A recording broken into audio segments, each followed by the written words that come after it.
You, yeah, you. So you were safe, huh? So that blue shell only had my name on it?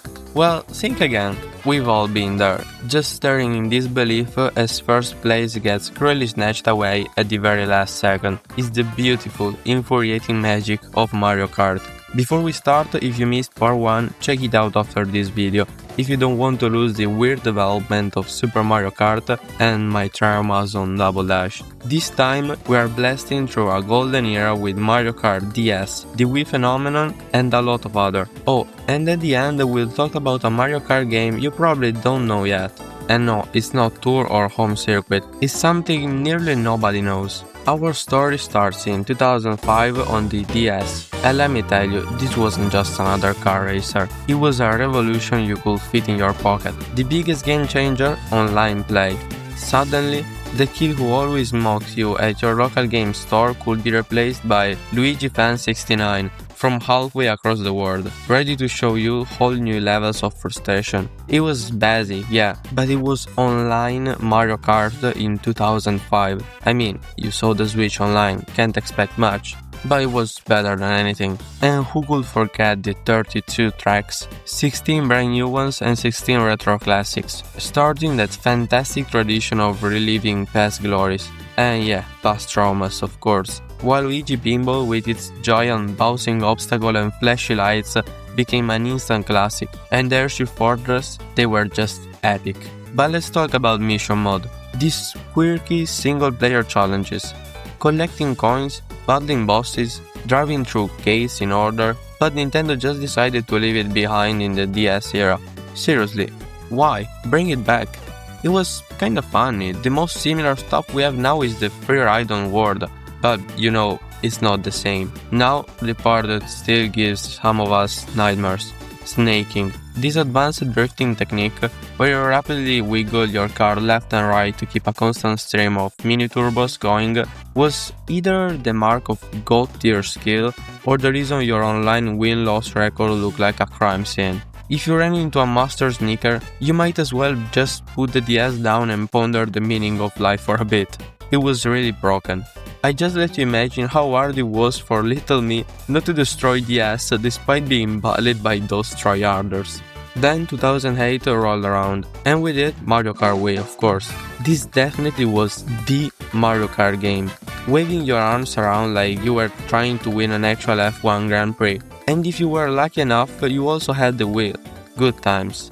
Let's be real, a lot of us quickly switched back to a GameCube controller or used the Wiimote and Nunchuk once the novelty wore off. I mean, I was already bad at it, I couldn't nerf myself using the wheel.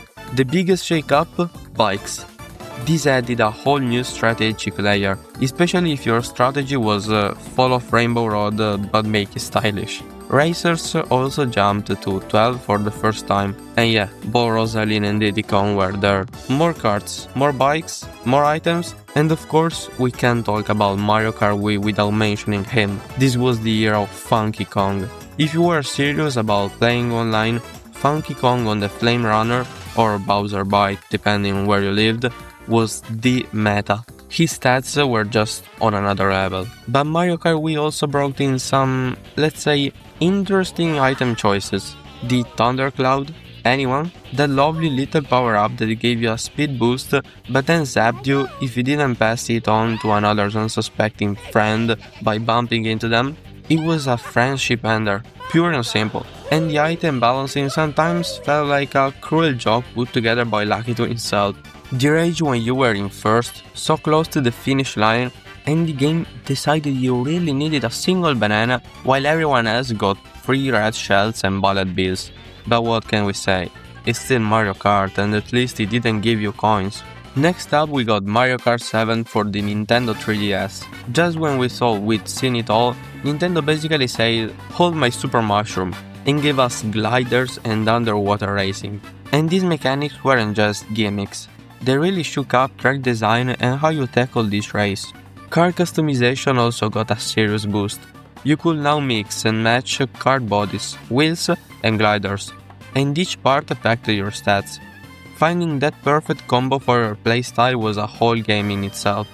Of course, if you didn't use the internet to find out the best combos. I see you sweaty children. I remember all your nicknames. They're printed in my fucking mind. You all idiots with the same setup. By the way, this game was a bit weird. There was even a first-person mode. Maybe Nintendo really trusted their useless 3D mode, I don't know. But this isn't the weirdest thing, because we got characters like Honey Queen from Super Mario Galaxy and Wiggler, the caterpillar. But after all, why not?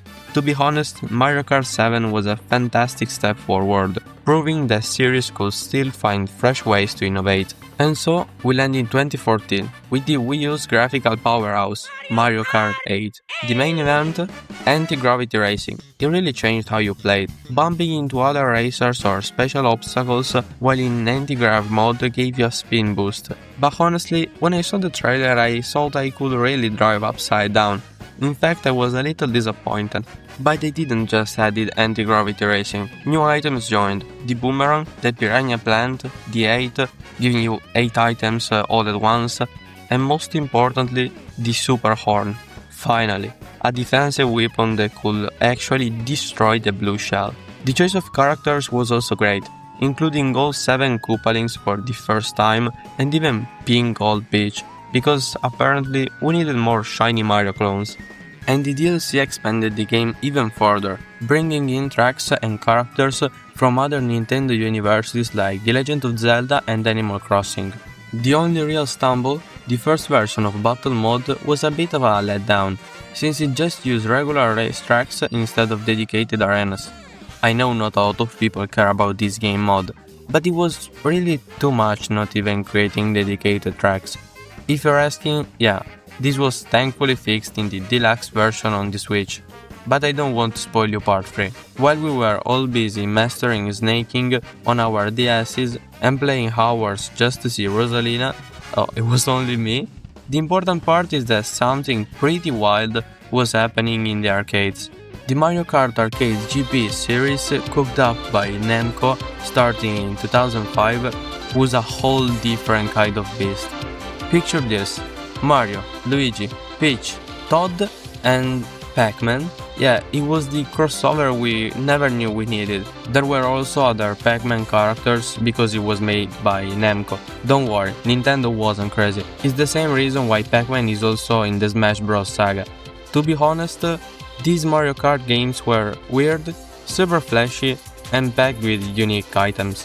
Think tornadoes, giant hammers, and a fucking hand to slap your opponent's face. I haven't personally played these games, but what I guess people loved about the Arcade GP series was just how wonderfully weird it all was. It was basically the brain rot spin-off of the series. I would have loved it because there's Rosalina. Don't ask me why they added her while there aren't even Koopa and Toadette, and Daisy is a Japanese exclusive. What a ride! From the handheld revolution of DS to the anti-gravity of the Wii U. These games gave us so many hours of joy, but this isn't the end of the road. Stay tuned for part 3. Can't wait to see what you think of the new Mario Kart world. And while I wait for it, tell me what's your favorite Mario Kart game between these, and if you already knew the arcade series. Keep drifting, keep boosting, and always watch out for that blue shell.